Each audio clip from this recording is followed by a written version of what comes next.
Бишкекте саат 16.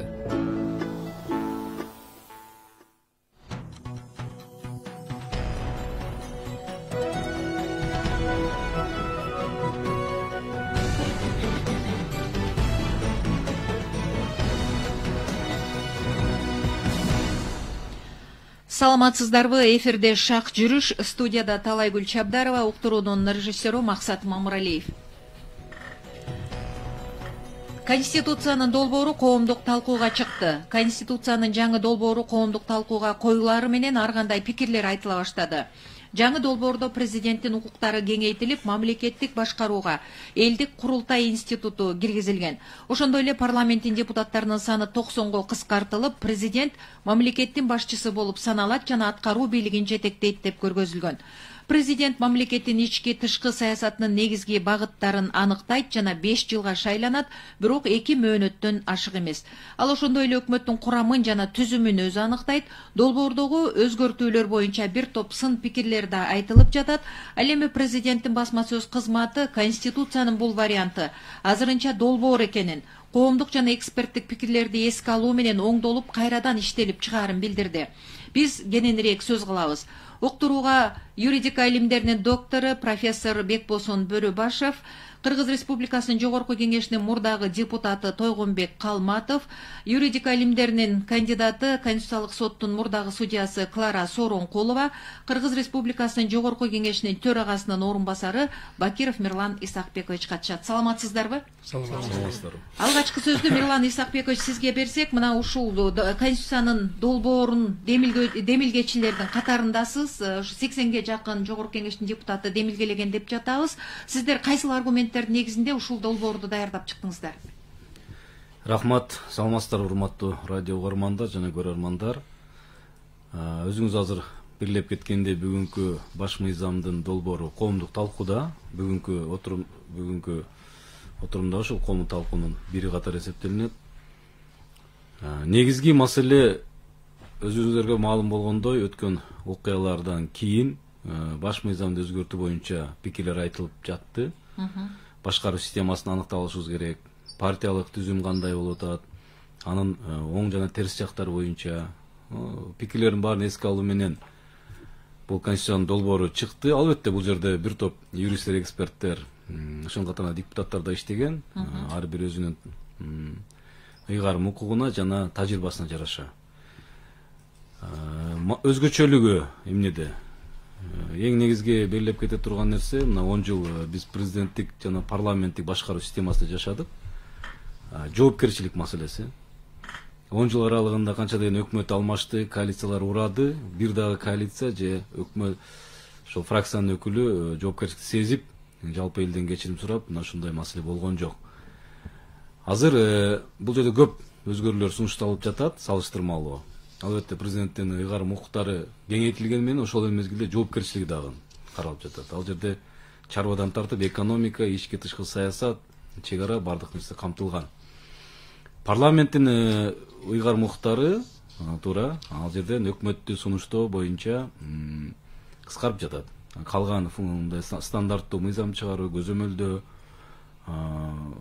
отчетторун угуу жана башка ыйгарым укуктар сакталган. Бул эми бирдиктүү пикир эмес, албетте. Коомдук пикирдин, коомдук талкуунун табияты мына ушундай. Арга түрдүү ой пикирлерден улам, бир айда коомдук угуудан кийин сөзсүз өзгөрүүлөргө дуушар болушу ыктымал. Ал коомдук пикирди эске алуу менен, конкреттүү негиздеп биздин бүгүнкү акыбалыбыз, экономикалык акыбал, саясий экономикалык кырдаал, эртеңки багытыбыз, эл аралык уюмдардын көз карашы, ошонун баардыгын эске алып, аягында парламент ыйгарым укугуна жараша чыгарып жаткандан кийин парламентте 3-2 добуш менен кабыл алына турган бул маселе. Бүгүн талкуу кызуу жүрүп жатат, башталды десек туура болот. Мен ойлойм, дагы андан алдында тегерек столдор, кайчы пикирлер, мунун баардыгы мыйзам ченемдүү көрүнүш. Демек ошол Конституциянын долбоору боюнча айтылып жаткан сын пикирлер, кошумча сунуштар жана башкалардын баардыгы эске алынат деп түшүнсөк болот экен да, Албетте, бул жөн пикирлер айтылган учурлар эске алынат, жөн кагаз жүзүндө эгерде оңдоодук түзөтүүлөр болсо дагы алар киргизилет, Албетте, негизги концепциясынын тегерегинде оңдоп түзөтүүлөр, сунуштар болсо эске алынат. Мен дагы демилгечтердин бири катары гана бул жерде сиздердин астыңыздарга турам. Рахмат, Бекболсун Ишенбекович, сиз да буга чейин конституциялык реформа керек деп канчадан бери айтып келе жаткандардансыз да. Анан долбоорду мына жаңы коюлду карап көрдүңүз да. Ошол сиз айтып жүргөндөгүдөй вариант бекен, кандай экен? Эми шартка жарашабы? Адамдын купулуна төлөш өтө оор. Канчадан болсо ушунча ой пикир болот. Чындыгында бул баягы талкуу жаңы эле башталды да. Мен айтайын дегеним мындай да, бизге конституциялык реформа керек болчу. Муну коомдогу абал бүт баардык элдин ой пикирин бүт баардык ушуну талап кылганда, анан ошого жараша баягы жаңы долбоор чыкканы жакшы. Жетишкен жагы бар, жетишпеген жагы бар. Аны келечекте айтабыз, өзүбүздүн оюбузду. Бирок ушундай бир пикир менен чыккан жакшы. Анткени элде деген альтернатива болуш керек. Мисалы үчүн эгерде 10 январга коюшуптур, 10 январда ошондой референдум өтүп калса, эл жактырса өтүп кетет. Эл жактырбаса калып калат дагы, азыркы иштеп аткан баш мыйзамыбыз иштей берет. Анан бул жерде эң негизгиси баягы мындай деген ой жок экен да, мисалы үчүн баланчанчылыкка чейин өзгөрбөсүн, түкүнчөнчүлүкка чейин өзгөрбөсүн деген бул элдин укугун тепкилеп тепсөө. Ошондой жоболор жок экен, ошон үчүн сиз андай жобонун жогун артыкчылык катары карап атасыз. Жок, эми ушу жөн эле бир артыкчылык айтып атам да, баягы ошондой. Анан бул жерде эң биринчи баягы эл аралык уюмдар айтканда адам укугу дейт да. Биз кыргыздар үчүн баягы бийликти бөлүштүргөндү жакшы көрөбүз, туткандапчы. Адам укугу кеңири берилиптир. Мен жакшы жактарын көрдүм. Да өзүмдүн айта турган пикирлерим бар. Андан башка да конституциялык түзүлүш. Анткени конституциянын негизги максаты бул коомдук түзүлүштү конституциялык жолго салуу. Ошон үчүн конституциялык түзүлүш деген раздел өзүнчө биринчи баягы бөлүмү берилиптир. А жерде кеңири ачылган экен. Эми майда баратын айта берсек көп болот. Дагы баягы бир эми жерде бул конституция өтө чоң татаал юридикалык документ. Аны бир эле жолу карап коюп түшүндүм деп айтыш оор. Мен түшүнө албайм да, сөзүн ачыгы. Ошон үчүн аны дыкаттык менен окуш керек. Мисалы үчүн мына бүгүн да бир коллегам кезигип калды. Эмне үчүн элдик курултай жок? Аны элдик курултай кандай дейт. Аны ошонусуна карап туруп мына ушундай да, ошо элдик курултай бир 3-4 эмеде бар экен, бир энесинде бар экен да. Аны айтып бердим, колуман келсечи. Ай, биякта бар экен, тиякта бар экен, карагыла депчи. Ушу сыяктуу жакшылап дыкаттап окуп туруп, анан кеңири бир талкууга түшөт го деп ойлойм да.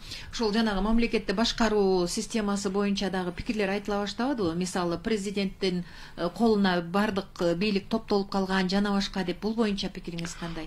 Жогорку кеңеш, өкмөт дегендердин ролу канчалык болот?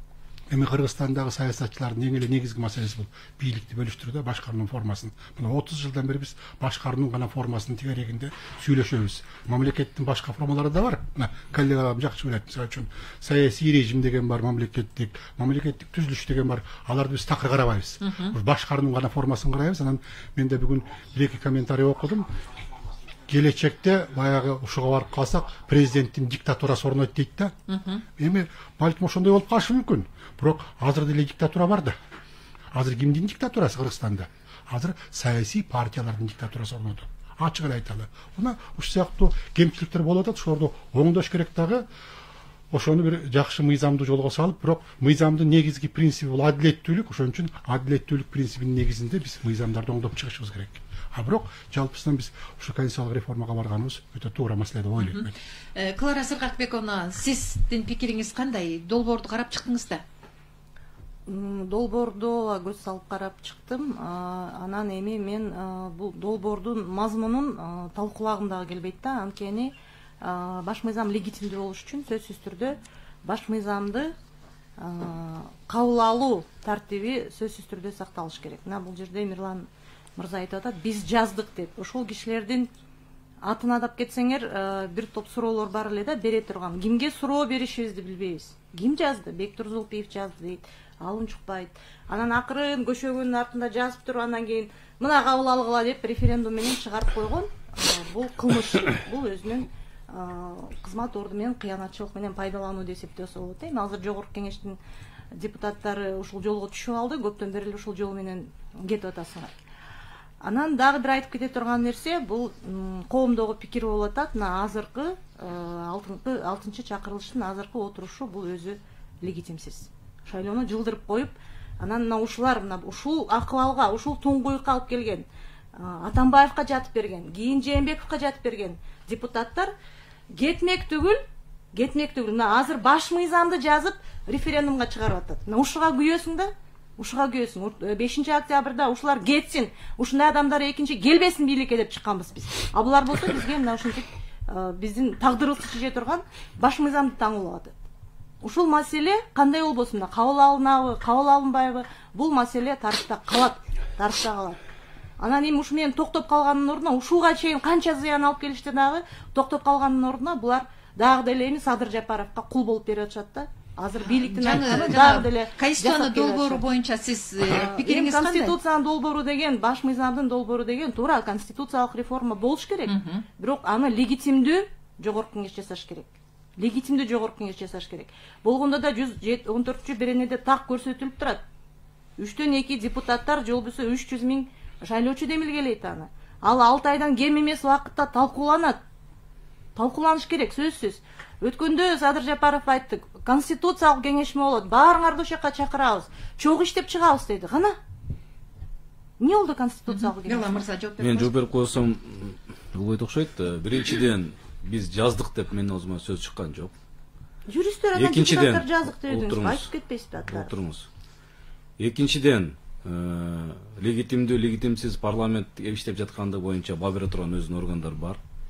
Ыйгарым укуктар кийинки 7-чакырыш келип ант бергенде ана токтолот. Үчүнчүдөн тиге жатып берди, мындай болду дегенде ал ар кимдин өзүнүн пикири. Бүгүн эгерде ушул туңгуюктан чыгара турган көбүрөөк салымды ким кошту? Парламент жаманбы жакшыбы 6-чакырыш 6 октябрдан тартып достук мейманканасына отурум өткөрүп, андан кийин 10 октябрда өткөрүп, андан кийин 3-чү ирет макул кайрадан чогулуп укуктук талак алып келип, мындай бир вакуум болуп калбасын деп бийликте башкарууда алып келген бул парламент. Эл тарабынан шайланган парламент. Сизге жагабы, жакпайбы, ал өзүнүн ыйгарым укуктарын аткарат. Бул жолду эл тарабынан шайланган. Аткарат. Эми азыр бул жерде коомдук талкууга чыккан баш мыйзам бул элдин тандоосуна коюлат. Эл кандай добуш берет? Кааласа жактырат, кааласа жактырбайт, бул элдин тандоосу. Бир чаккан чөйрөнүн же бир топтун тандоосу болбойт. Ошондуктан ал шайлоо добуш берүү менен гана чечилет. Бул жерде биз баш мыйзам тегерегинде талкуу кылган жолугушкандан кийин бири-бирибиздин намысыбызга, башка жана башкага тийбей, конкреттүү бир ушул тема боюнча талкуулансак. Толгонбек агай, сиздин оюңуз кандай? Парламент кечиресиздер, ошол конституциянын долбоорундагы өзгөртүүлөргө ынанып жатасызбы? Урматтуу мекендештер, замандаштар, кайрылуу кечиңиздер менен. Бүгүн действительно коомубуздагы эң актуалдуу маселелердин бири ушул конституция болуп келген, болуп атат и болчудай. Де юра уже конституция өзгөртүү боюнча иштеп чыгышты, проектисин берди. Де факт азыркы маалдарда эл, коомчулук, ошонун ичинде юристтер калгандары дагы ушул жаңы конституциянын долбоору боюнча өздөрүнүн пикирин айтып, бир айлык мөөнөттүн ичинде керектүү сунуштарды киргизүү менен эл да өзүнүн сунуштарын айтып, мына элеки кабыл алынган алынуучу конституциянын проектисин оңдоп түзөп, көп жылга чейин иштеп бере турган элибиздин мамлекетибиздин өсүп өнүшүнө мындай бир сопутствовать эте турган бир мыйзам ченемдүү документ болуп калышына аракет кылышыбыз керек. Мына жаңы конституциянын долбоору боюнча мен бир эки сөз айтсам, мурунку эски конституция 9 разделден 114 статьядан турган. Азыр эми жаңы конституциянын долбоорунда бир тонн компоновать этип 5 разделден 105 статьядан жасаштыр да. Конечно, конституциянын долбоорунда бир топ кемчиликтер бар, бир топ мында бир эске ала турган, өзгөртө турган, же болбосо кандайдыр бир сунуштардын негизинде башка бир редакцияларды киргизе турган жактар да бар экен. Мен абдан жакшы таанышып чыктым. Айталык мына Мирлан айткандай, элге ушундай бир укук бериптир. Конституциялык стройду тандап алыш элдин укугу деп. Эл өзү тандап алсын деп. Вот, мына монолитий проект чыкканда элдер обсуждать этип, окончательный бир редакциясын даярдагандан кийин эл ошонго голосовать этип, же голосовать этпестен өзүнүн чечимин апрелить этет. Бул жерде өтө чоң өзгөрүүлөр айрыкча 7 разделде экен. 7 статьяда бул курултай институту боюнча абдан чоң мындай бир раздел кирген. Айталык, курултайды чакыруу президенттин укугуна киргизилиптир. Курултай институту президенттин, жогорку кеңештин төрагасынын, анан элдик курултайдын спикеринин отчетун укканга укуктуу болуптур. Отчетун угуп, анан ошол боюнча өзүнүн сунушун рекомендательный формасында бергенге укуктуу экен. Ал рекомендательный сунушу президентке, өкмөткө, жогорку кеңешке, жана башка структураларга берилип, анын чечимин чыкканга чейин мындай бир аракеттеп алса болот экен да. Анан экинчи бир айта турган нерсе, сот системасында өзгөрүү болуптур. Мурун конституциялык палата деп, анан жогорку сот деп айтсак, азыр конституциялык палата өзүнчө бөлүнүп, конституциялык сот болуп, жогорку сот өзүнчө болуп калган да. Бул жерде конституциялык соттун функциясын точно определить эткени, булар конституцияны чечмелеп бергенге, конституциялык мыйзамдардын аткарылышын көзөмөлдөгөнгө, анан ушул багытта болгон талаш тартыштарды чечмелеп бергенге укуктуу. Ал эми жогорку сот бул жанакы укук бузууларды, кылмыш иштер боюнча, жана башка иштер боюнча өзүнүн процессин өткөргөнгө укуктуу деп. Ошондой эле мына өкмөттүн укугу дагы бир топ өзгөргөн. Эгерде мурун премьер-министр эгер министрлерди сунуш кыла турган болсо, жогорку кеңеш менен макулдашып президентке берсе, президент 5 күн ичинде кол койбосо, премьер-министр ошону дайындайт болчу. Азыр ушул укуктун бардыгы президентке берилген. Президент премьер-министрди бекитет, калган министрлерди бекитет, ведомстволордун жетекчилерин бекитет. Кечиресиңер. Анан президенттин укугунда дагы абдан чоң укуктарды берген. Алсак, мурун 6 жылга шайланып, бир эле жолу шайланышка укуктуу болчу, азыр 5 жылга түшүрүп, срогун 2 жолкага чейин шайланышка уруксат берген. Это биринчиси.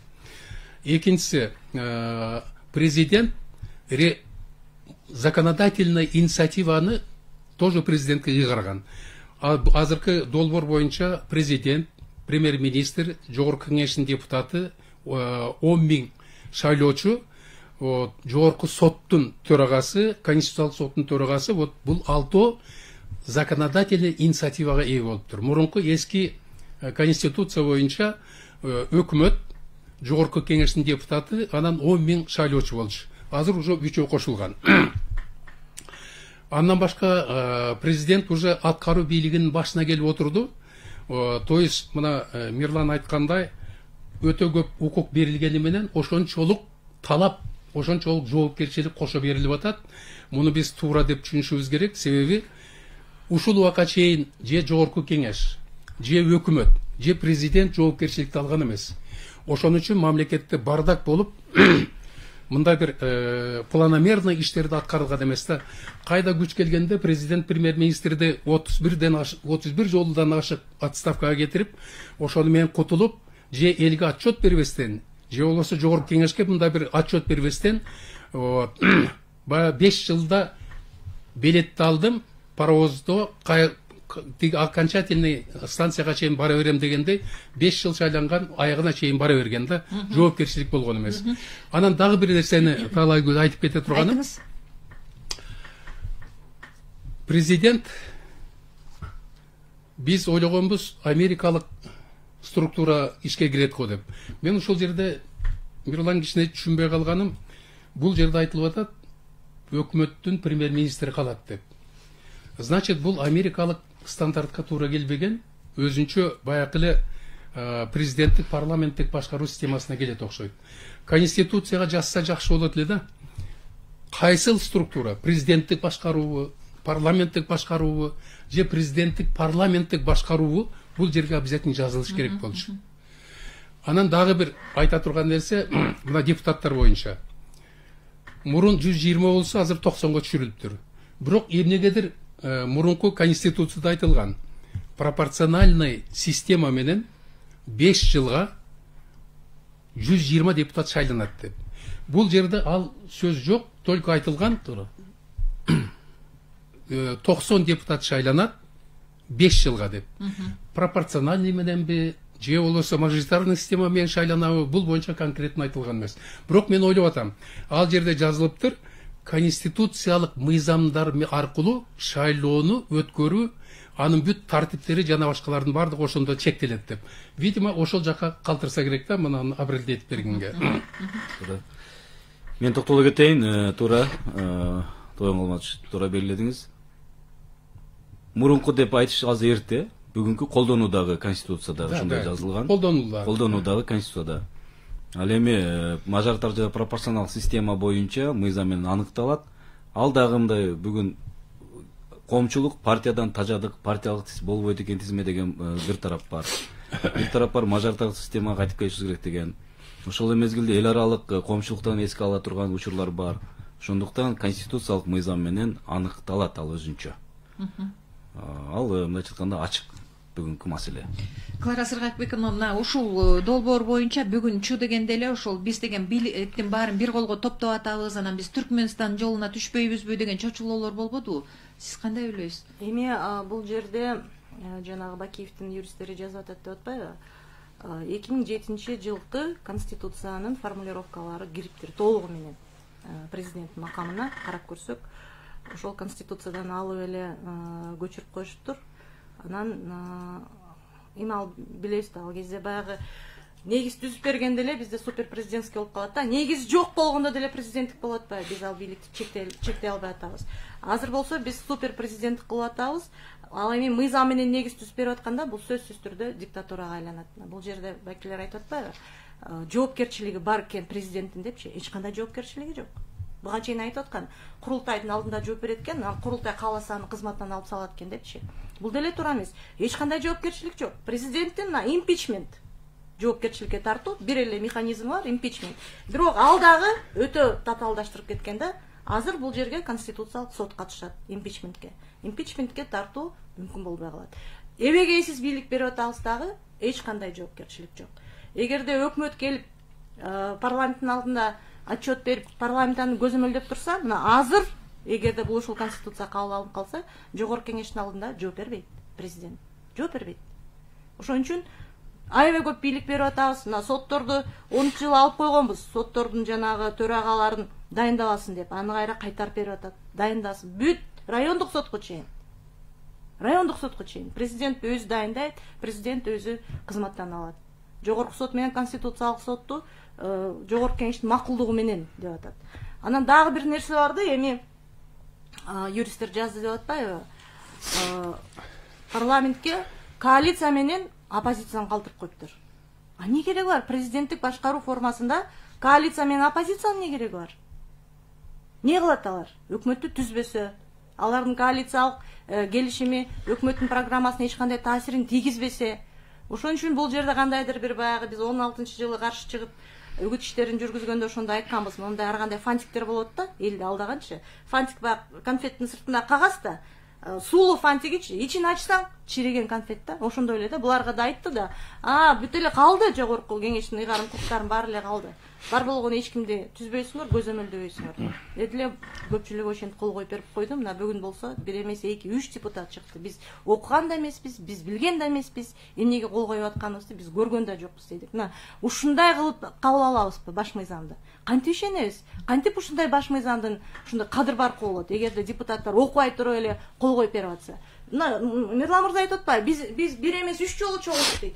Эмне үчүн 3 жолу чогуласыңар? Мен көрдүм чогулганыңарды достук мейманканасында. Силер кантип төраганы шайлаганыңарды, премьер-министрди кантип шайлаганыңарды. Кворум жок, 31 депутат менен шайлап койдуңар. Ошон үчүн дагы чогулдуңар. Болгондо дагы өз немеңер менен чогулган жоксуңар. Ал жерде айтпады, Касымалиев айтпады, вице-президент. Зордукка салды бизди, кыйнады деп. Анан эми эл чечет деп атасың, 4 октябрда сиз лидер болуп барган партияны эл чечип көпчүлүк мандатты берди го. Эмне үчүн анда 5 октябрда окуялар болуп кетти? Мирлан мырза, жаңы долбоордо жогорку кеңештин ролу канчалык? Мына жогоруда айтылбады, ошол жогорку кеңеш бар, дагы өкмөт бар, анан курултай институту кирип атат жаңы долбоор боюнча. Мен бир аз суроосуна жооп берип кетейинчи. Азыркы система боюнча негизи конституция качан иштейт эле? Парламентте 120 мандаттын көпчүлүк жарымын алган фракция толук жоопкерчиликти алмак. Же жок дегенде эки партия. Мына коом ошонго даяр эмес экендигин, ошол 5-6 болгон окуялар биздин коом башкача система керек экендигин көрсөтпөдү. Мына ошонун башында турган Клара айым өзү биз макул эмеспиз. Биз мындай өзүлөрү 1% ала албайт дагы, анан мындай чытканда аянтка чыгып алып, биз мындай даяр эмес экенбиз. Бул маселе туура эмес экен, бул система туура эмес экен деп башында айтып жүргөндөрдүн бири. Азыр 2 жолу чогулуп, парламент 3 жолу чогулду, негизи коомдогу температураны түшүрүп, укук талабы алып келгенге багыт берип атты. Бул эң негизгиси. Азыркы долбоордогу жогорку кеңештин ыйгарым укуктары бул мыйзам чыгаруучу негизги. Азыр деле ошо негизги функциялардын бири ошол өкмөттө туура коалиция фракциялык биригүү каралган, бирок коалициялык көпчүлүк болобу, азчылык болобу өкмөттүн сунуштуу укугу жок. Ал ар бир талапкерди мүмкүн өкмөттүн мүчөсүн бирден талдап отуруп, парламент аркылуу жактырат же жактырбайт. Мына негизги багыттардын бири. Мурда жалпы курамы менен, программасы менен бардыгын бир бекитип берип жүргөн учурлар болуп келди. Азыркы баш мыйзам ушундай. Ал дагы да мына акыркы эле отурумда көрдүңүздөр, Аида Исмаилова вице-премьер болуп иштеген, кийин башка министрге сунушталганда, аны парламентте депутаттар сын көз караштар менен башка пикирлерин айтып бекитпей койду. Мына ушундай ар бир өкмөттүн мүчөсүнө бекилип аткан талапкерди дагы талдоо мүмкүнчүлүгү парламентте болот. Сөзсүз парламент менен кандай бийлик болбосун эсептешип, ал аркылуу мыйзам өтөт, ал аркылуу чечимдер кабыл алынат. Парламент эгерде жана айтылгандай мажоритардык бөлүк менен бир бөлүгү келсе, партиялык система менен экинчи бөлүгү келген болсо, мындай журулушкан метод менен система менен келген болсо, ал жакта мындай салмактуу, сапаттуу, пикири бар, өзүнүн ыйгарым укугун так аткара ала турган парламент болот деген бул үмүт. Эми бүгүн талкуунун табияты ушундай, ар кандай сын пикирлер айтылат, мунга биз туура кабыл алабыз. Айтыңыз. Биринчиден, парламенттин укугу көп деле ушумдение болгон эмес. Вот мына Мирлан айтып өткөндөй, биздин учурубузда, депутаттык учурда ар бир өкмөттүн мүчөсү отдельно келет болчу. Анан биз аны обсуждать этип, анга керектүү документтердин баарын ар түрдүү органдардан жыйнап, анан өткөрүп же өткөрбөй койчубуз. Ал эми мына 10-жылдан баштап форум келет бардык составы менен. Анан аны өткөрүп коет. Бул бир. Мындай укук азыр парламентте бар. Экинчиден, парламент муркумаларда партиялык система менен келгендер министрликтерди, областтарды, район шаарларды айыл өкмөткө чейин бөлүп алчу. Анан ал компетентныйбы, некомпетентныйбы, иштей алабы, иштей албайбы, анга карабастан раз партия выдвижение кылса, көрсөтсө, рекомендовать этсе, ал сөзсүз жана форум өтүп кетчү да. Ошон үчүн биздин аткаруу бийлигибиз чабал, некомпетентный, иштей албастан мына экономиканын бүт бардыгын жанакы тупиковый положенияга алып келип койду. Азыр эми анта албайт. Азыр партиялар көрсөтө албайт. Только партиялардын укугу же өткөрүш, же өткөрбөй калтырыш, бул уже сөзсүз аткаруу бийлигинин сапатын жакшыртууга чоң көмөк көрсөтөт. Анан дагы бир айта турган нерсе, бардык эле мурункулар примерно калган парламентте. Мисалы үчүн счетный палатанын президент өзүнүн бөлүгүн сунуш кылат, калган бүт парламент бекитет. БШКнын президент өзүнүн бөлүгүн сунуш кылат, калганын парламент сунуш кылып, парламент бекитет. Эсептөө палатасын тоже ушундай. То есть булардагы укуктар примерно сакталган. Бир гана нерсе укугу жана өкмөткө сунуш кыла албайт, областтар менен райондорго бөлүп ала албайт, башка кыла албайт. Бул наоборот как раз элдин мүдөөсү, элдин суранычы, элдин талабы ушул аткарылды деп эсептейм мен. Рахмат. Партиялык системаны мындай сүрүп чыгып албайбызбы? Кандай болуп калат? Партиялык система керек. Партиялык система керек. Анткени адамдар өзү бийлигиши керек да, кызыкчылыгы боюнчачы, мисалы үчүн профессиясы боюнча, жашын боюнча, кесиптери боюнча ошол бийлигиши керек. Ошон үчүн биз партиялык системаны такыр эле отказ берген туура эмес болот болчу. Партиялык системаны биз калтырышыбыз керек. Бирок азыркыдай бизде бүгүнкү күндөгүдөй партиялардын бизге кереги жок. Бизде бүгүнкү күндөгү партиялар акционердик коом болуп калды. Канча акча алып келсең, ошончо мандат аласың, ошончо жогору чыга аласың депчи. Коррупция ушул жерде. Коррупция. Жана саясий коррупциянын системалык коррупция деп бөлбөдүкпү? Коррупция бир эле болот. Ошонун гүлдөткөн партия болуп калды да, ошон үчүн бул биз ушундай тажрыйбадан кетишибиз керек. Буга эмне себеп болуп калды? Буга баягы эски эле партиялык партия жөнүндө кабыл алынган мыйзамдарды биз иштеген жокпуз. Мисалы үчүн 2010-жылкы баш мыйзамды алгандан кийин бул биздин бийлик ошол убактагы шайлоо системасын жакшырткан жок, партиялык системаны жакшырткан жок. Ошонун негизинде партияларда эң биринчи коррупция күчөп кетти. Мандаттар сатылды ачык эле. Аны ошону мыйзамдаштырып алышты көп жагынчы. Ошон үчүн биз партияны такыр эле таштап койбошубуз керек. Аны жакшы жагын өнүктүрүш керек. Анткени партия саясий көз караштагы адамдардын бийлигишине шарт түзөт. Жаңы долбоордо партиянын таасири, ролу кандай болду, Мирлан мырза? Жаңы конституциялык долбоор боюнча бул партия үстүртөн жазылган. Ал эми конкреттүү партия сунуш кылат, партиялык тизме менен шайлоо болот деген азыр айтылып кеткендей жок. Мен Бекболсунга кошулуп кетем. Биз партиянын сапаттуулугун, салмактуу болуш үчүн партия жөнүндө мыйзамды дагы жаңылап, конкреттүү мындай структуралык дагы өзгөртүүлөр болуш керек да. Саясий партиялар. Партийный строительство деген өзү мындай чоң нерсе да. Ошондуктан партия сөзсүз болуш керек. Партиянын өнүктүрүү өркүндөтүү үчүн башка мамлекеттердин опыттарын эске алып, мыйзамдарды жаңылап чыгышыбыз керек. Агай. Мен айтып коеюн, ушул жерден демек Клара абдан туура айтты.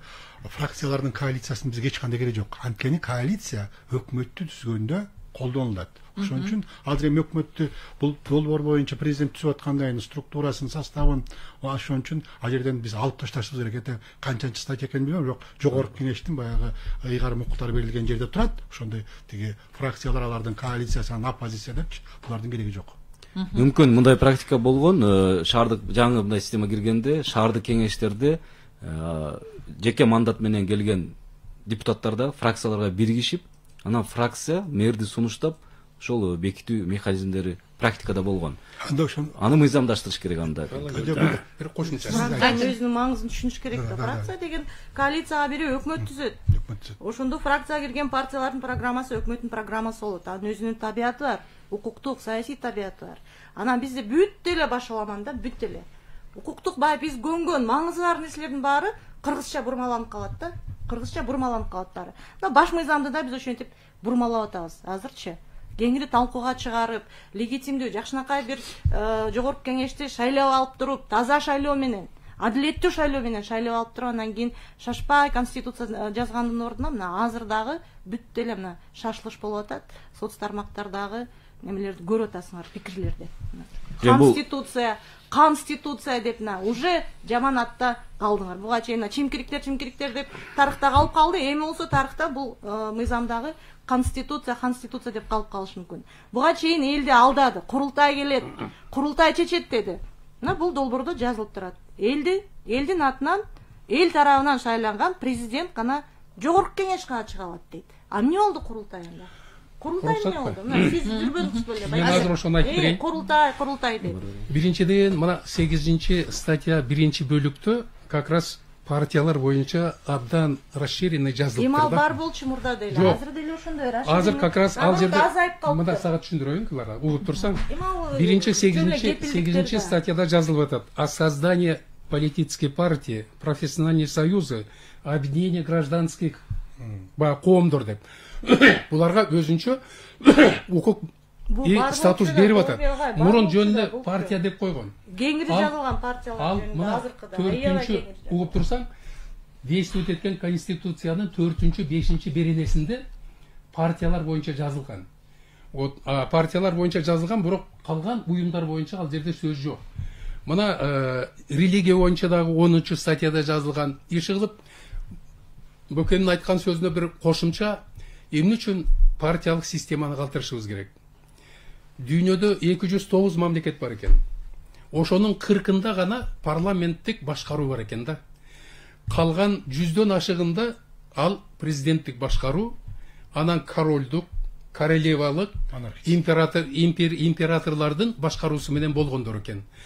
Бирок мына өткөндө кээ бирлер айтып атат, именно парламенттик башкаруу дейт, мамлекеттин өнүгүшүнө, өсүшүнө, элдин турмушунун жакшырышына чоң салым кошкон, ушунчалык өтүп атат деп.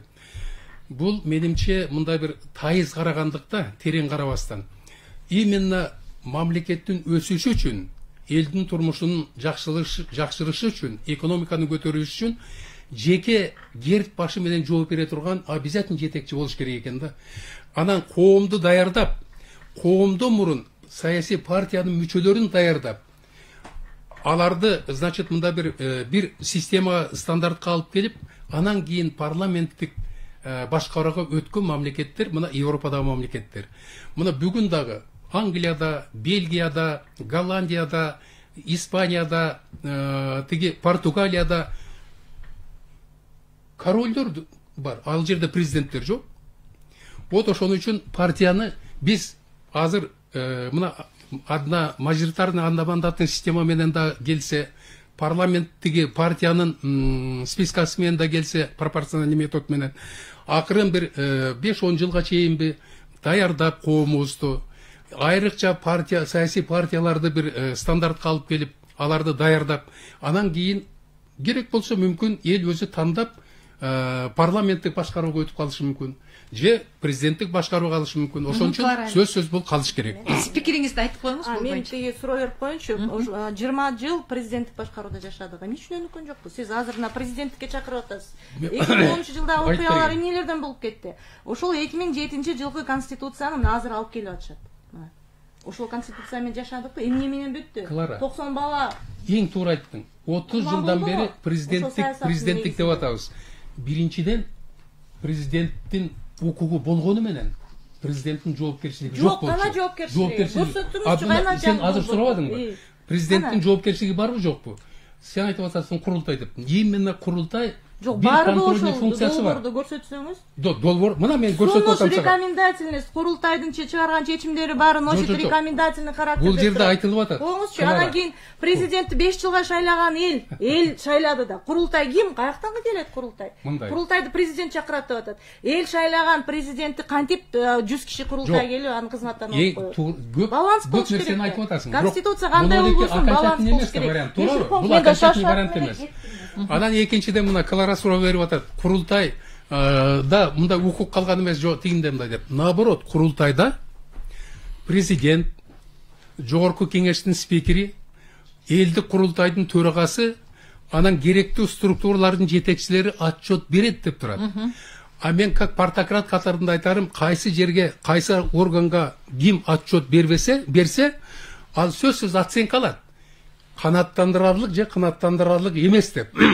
А эгерде канаттандырарлык эмес деп президент ала турган болсо, же калгандар ала турган болсо, значит аны механизм иштеп чыгарылат да, конституциялык мыйзамдар боюнча. Биз сунуш киргизип атабыз. Эгерде айталык президент канаттандырарлык эмес деген сунуш жанакындай токтом чыгып калса, анда президент кааласа элдик референдумга барыш керек. Эгерде элдик референдумда катышкан, шайлоого катышкандардын 50% плюс бирин алса, анда курултайдын чечими анализ этилип ишке ашпайт, президент ишин уланта берет. Азыр бизде угарман бар экен, кабыл алып коелучу, андан кийин уланталы. Саламатсызбы? Каныбек Ханчарна Мырзахан. Айтыңыз. Мен айтпайм, мен чын эле оюмду айтып коем. Не, айтыңыз агай. Кларайым. Мен сизден суранамда, ал жерде отуруп алып спорт өткөн, булар менен бесполезно. Мана азыр Калматов айтып атпайбы? Королдор бар экен депчи. Калматов маралары Йошуга келгенде, ал жерде 37-38 жылда Сталин толук социализмге жеттик, мынакей биз тазаландык деп рапорт берип ошентип биз жеңгенбиз деп айтып отурат. Бул репрессияны колдогон киши. Бүгүн бул королдор жөнүндө бекер айткан жок. Кыргызстанда действительно хандык каалашып атат-буларчы. Калпыре закон жөнүндө сүйлөп атат-булар.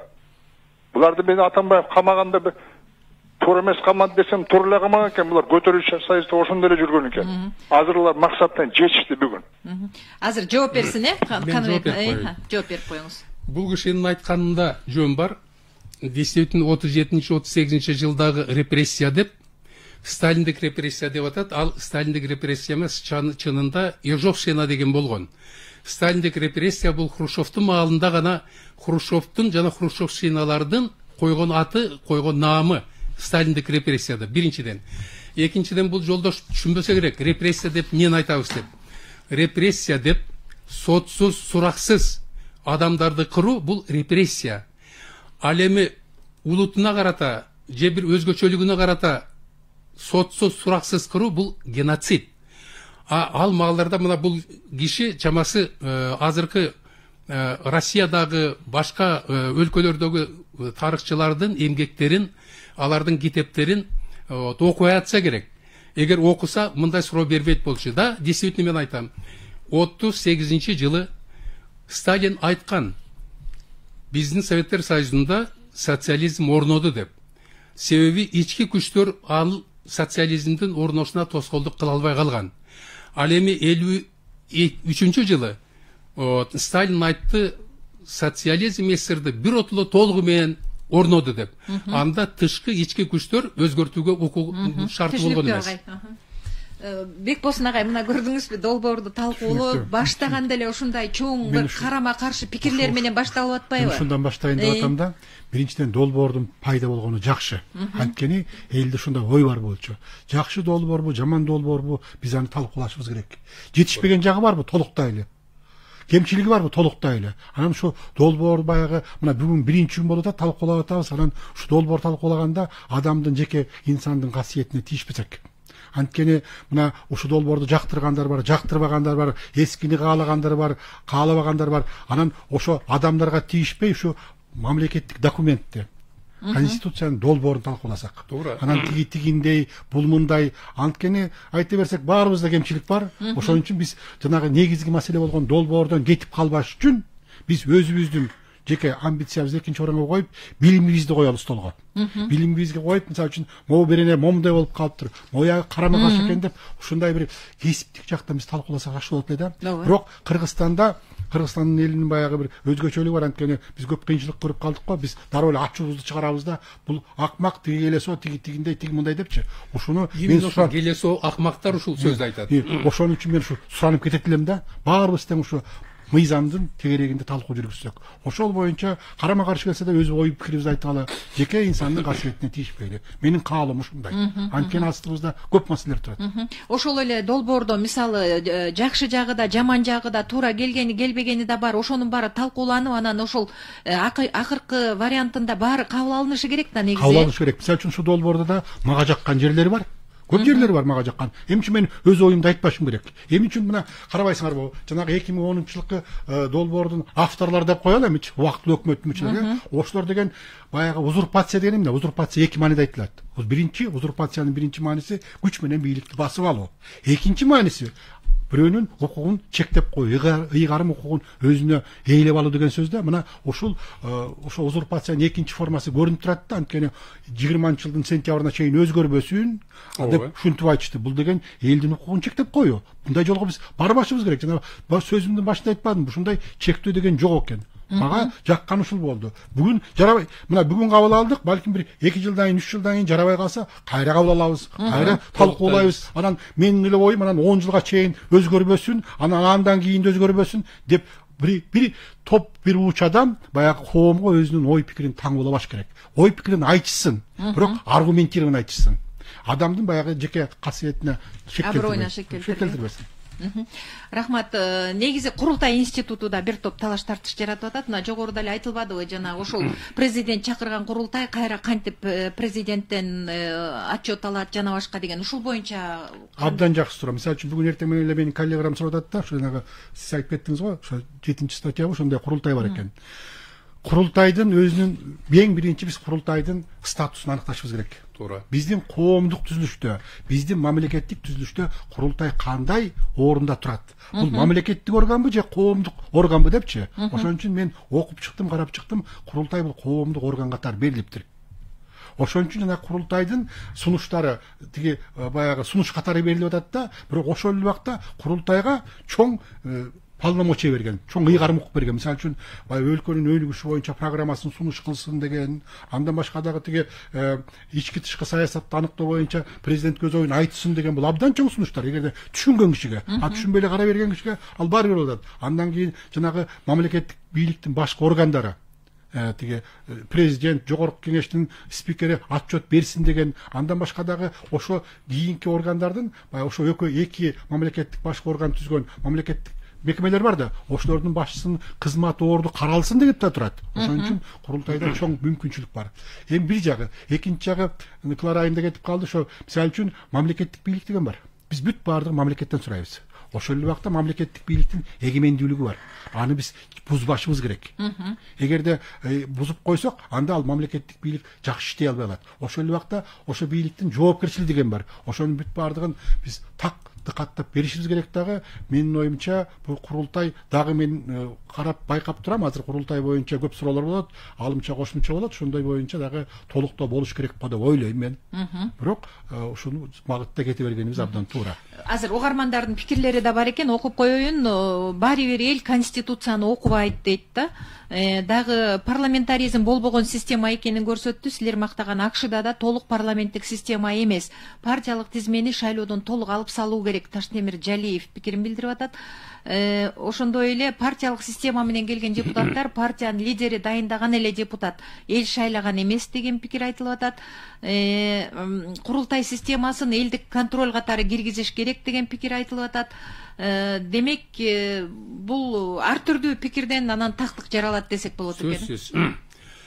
Мына курултай боюнча бир эки ооз кошуп кетейин. Себеби биринчи курултай маселесин 2008 жылы биз көтөрдүк эле. Арсланбапта 3 күн курултай өткөрүп, улуу элдик курултайга 47 делегат шайлап, улуу элдик курултайды өткөрөбүз деп, мына өзүң дагы ошонго көп жардам берип 5 жолу чоң курултайды өткөрдүк. Бирок максатына жеткен жок. Мына азыр ошондо бир гана нерсе, иштеп аткан Конституциянын 52 беренесинин 1 пунктунда курултай институтун боюнча айтып кеткен, чогулса болот, жыйын өткөрсө болот. Бирок анын токтому рекомендательный формада, сунуш формасында гана деген болчу да. Мына азыркы монолеки жаңы проектте курултай боюнча абдан чоң кылып 7-8 пункттардан турган 7 статьяны жазып чыгарыптыр. Бул жерде мындай деп атат. Курултайдын жыйында ал кандай шайланат? Кандай мыйзамдар менен делегаттар шайланып келет? Булардын бардыгы конституциялык мыйзамдарда каралат и чечилет деген. Бирок конституцияга жазгандарына карап көңүл бөлө турган болсок, бул мына өзүң айткандай президенттин, парламенттин спикеринин и ошондой эле элдик курултайдын төрагасынын дагы отчет угулат. Жанакы айттым, дагы бир жолу кайталайм, отчет угулган жерде сөзсүз баа берилет. Бул биринчиден. Экинчиден, бул жерде дагы жазылып турат. Ар Кыргызстандагы мамлекеттик кызматкерлердин ар кандайына президентке же соответствующий жанакы республикалык масштабтагы жетекчилерге алардын ишине туура келбегендиги же ишине туура мындай бир аткара албандыгы боюнча сунуш берип, аларды кызматтан бошотконго чейин укугу бар. Курултай. Үчүнчү маселе, мына бөкөм айтып өткөндөй, мамлекеттин өсүп өнүгүшүнө элдин талабын эсепке алуу менен абдан чоң мында бир судьбоносный маселелерди курултай карап, аны президентке же соответствующий структураларга сунуш кылып, алардын аткарылышын уюштурат, аны көзөмөлгө алат. Дагы курултайдын мында бир негизги функцияларынын бири бул жогорку республикалык деңгээлдеги улуу курултайдан башка айталык региондордо дагы курултай болот. Жергиликтүү курултайлар. Ал жергиликтүү курултайлардын функциясы, анын статусу ошо жергиликтүү маселелерди чечкенге, ошол жердеги коррупция жана башкалар менен күрөшкөнгө, ошол жерде иштеп аткан мамлекеттик чиновниктердин ишине баа берүүгө бүт укуктуу. Бул деген жогорку жактан ылдыйкы жакка чейин вертикальный, значит, мамлекеттик чиновниктердин ишине көзөмөл кылат деген мындай бир жакшы статусу берип атканын муну принимать этишибиз керек. Бирок монодеки конституциянын долбооруна, конечно, эл талкуулаганда, айрыкча мына юристтер талкуулаганда сөзсүз көп сунуштар айтылып, көп өзгөрүүлөр кирет деген ойдомун. Вот, ошону менен биз бышыктап, кондициясына чейин жеткирип, анан эми сунуш болуп атыптыр. 10 январь 2021 жылы президенттик шайлоо менен бирге референдум баралык, ошондо чечип алалык деп. Ну, эгерде убакыт позволять этсе, мүмкүнчүлүк болсо, анан ошонго чейин бышырып жеткирип, бүгүнкү күнү элдин талабын, элдин сунушун эсепке алган конституциянын долбоорун даярдап алсак, эгер сунушка киргизсек, тезирээк мыйзам полиясына отурабыз. Мыйзам полиясына отуруу деген эмне? Бул коңшу мамлекеттер биздин мамлекетти таанышы, эл аралык финансовый институттардын биз менен мамиле кылышы, чет мамлекеттерден инвестициянын келиши, жалпы айтканда мамлекеттик экономиканын, мамлекеттик элдик турмушунун оңолушуна шарт түзүп берет. Бекболсун агай, курултайды президент чакырат деп атат да долбоор боюнча, анан ал президенттин эле сөзүн сүйлөп, президент жакшы иштеп атат, президент туура кылып атат дей берген позицияда туруп калбайбы? Мен мындай деп түшүнөм да, эмне үчүн президент чакырат? Анткени биз президенттин статусун карашыбыз керек да. Президент эң биринчи ал мамлекеттин башчысы. Анан барып өкмөттү жетектейт да, ошон үчүн мамлекеттин башчысы катары бул элдик курултайды президент гана чакырыш керек. Андан башка биз кайсы органга беребиз? Мисалы үчүн ким чакырсын? Мисалы үчүн биз укалы да элдин оюнча. Ушул менимче ушул жагы туура. Анан жана өзүңөр айтып кеттиңер, бийликтин бутактары бузулуп атабы, бузулбай калды депчи. Мисалы үчүн мына мен да карап көрдүм, биринчи бөлүгүндө турат мамлекеттик бийликти түзүүнүн принциптери деп турат. Ошондо турат мамлекеттик бийлик 3 бөлүктөн турат депчи, 3 бутакка бөлүнөт деп турат. Мыйзам чыгаруу, аткаруу, анан сот бийлиги деп турат. Мына карап көрсөңөр, азыркы иштеп аткан баш мыйзам боюнча бизде президент бийликтин кайсы бутагына кирет? Кирбей калган. Жок, мында жөн айталычы, мына кайсы бутагына кирет? Бул бир болсо. Ал эми азыркы долбоор боюнча мына президенттин орду такталды. Аткаруу бийлигинин башчысы, мамлекеттин башчысы, аткаруу бийлигинин башчысы. Ошого ылайыктуу жанагы президент чакырат деген менимче туура эле.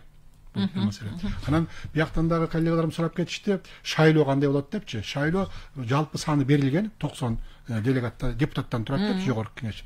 Бул жерден менимче тиги мыйзамды иштеп чыккандар өтө удачный бир адан мындай бир жакшы чечим кабыл алганда, анткени Россияда да ушундай. Россия Федерациясында мамлекеттик дума 450 депутаттан турат.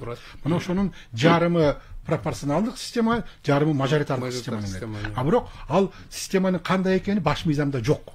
Эгерде керек болсо биз бир 5 жылда эле баш мыйзамды алмаштыра бербей, мына эгерде ушундай мажоритардык системаны закон менен өзгөртө беребиз. Өзгөртсө болот. Биз баш мыйзам абдан баягы мындай бир туруктуу болуп калышы мүмкүн. Ошон үчүн жанагы запрет койгондон көрөкчү, баланчанчыга чейин алмашпасын, анан тигинтпесин, минтпесин деш үчүн кайра ушундай бир мындай бир мүмкүнчүлүк бериш керек.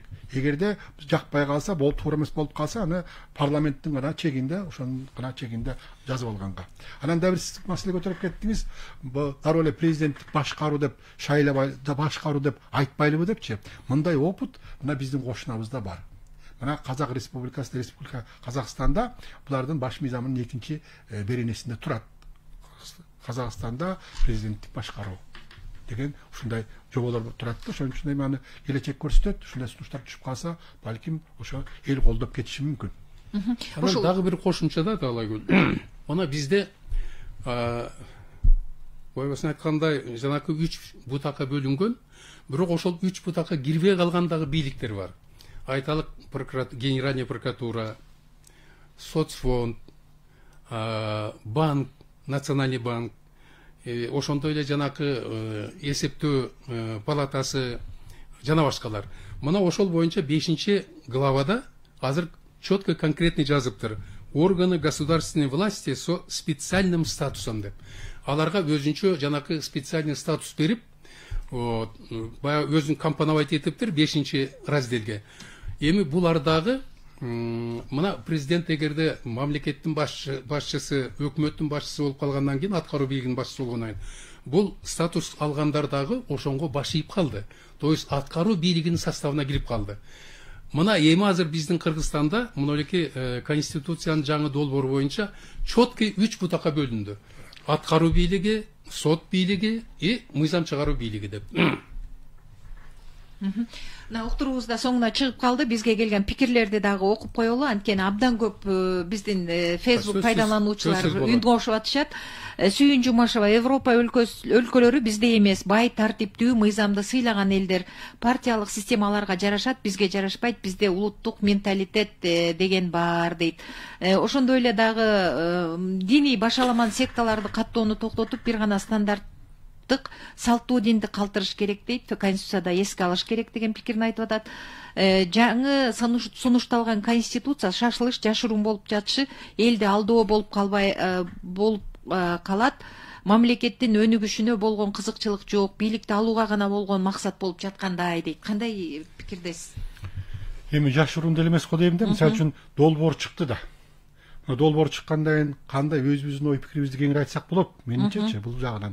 Анан жанагы дагы жогоркуда айтып кетейин, ошол биз долбоорду предметный обсуждение кылсак да, тигиндей мындай дебейчи, бири-бирибизге асыла бербей, айта турган сөздөр көп. Ошон үчүн ушундай деп ойлойм.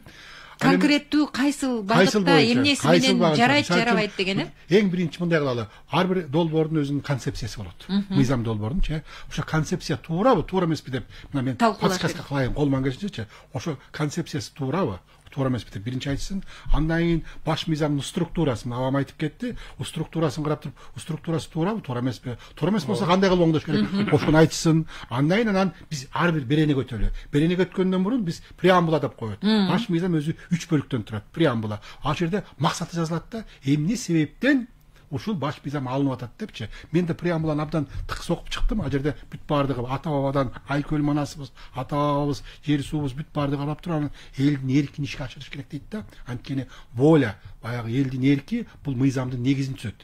Бизде мыйзам жогору коюп атпайбызбы? Эң биринчи эрк болуш керек элдинчи. Мына ошолордун бүт баарысын жазылып турган статьялар боюнча кетиш керек деп ойлойм да.